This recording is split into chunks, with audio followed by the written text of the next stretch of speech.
श्री स्वामी समर्थ सगळ्यांना तुमचं हार्दिक स्वागत आहे या दिव्य मार्गदर्शनात। आज स्वामी समर्थ तुमच्यासाठी खास एक संदेश घेऊन आले आहेत। तुमच्या मनात प्रश्न असतील, गोंधळ असेल तर हे एक, कारण हे मार्गदर्शन तुमच्यासाठीच आहे।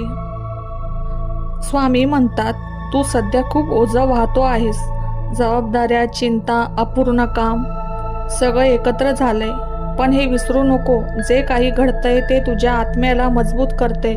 थोडं थांब, श्वास घे।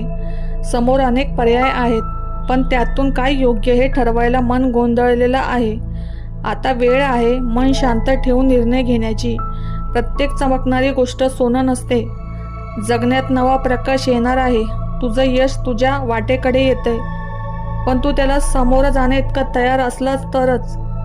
तुझ्या मनात चाललेली उथलापाथल, त्यातून एक नवं उत्तर जन्माला येणार आहे। ते सत्य तू शोधतो आहेस, ते आतल्या शांततेत लपलेलं आहे। जी वेळ तू वाट पाहत होतास ती आता जवळ येत आहे।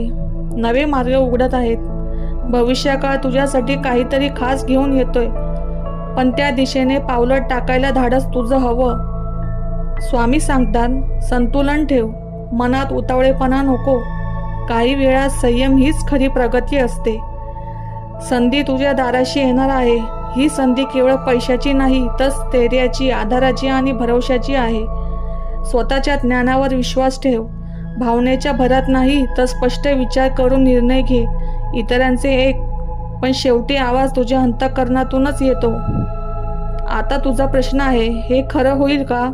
स्वामी म्हणतात, सध्या ज्या मार्गाचा तू विचार करत आहेस तो कदाचित योग्य नाही, पण याचा अर्थ असा नाही की ती वाटच चुकली। माझं नाव घेत शांतने ध्यान कर, उत्तर स्वतः समोर येईल।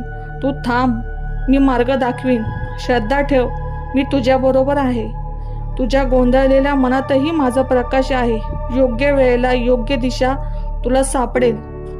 स्वामी म्हणतात, निर्णय घेण्याआधी मन शांत ठेव आणि माझ्या मार्गदर्शनाकडे लक्ष दे। तुझ्या मनात असलेलं उत्तर इथेच लपलेलं आहे। श्री स्वामी समर्थ।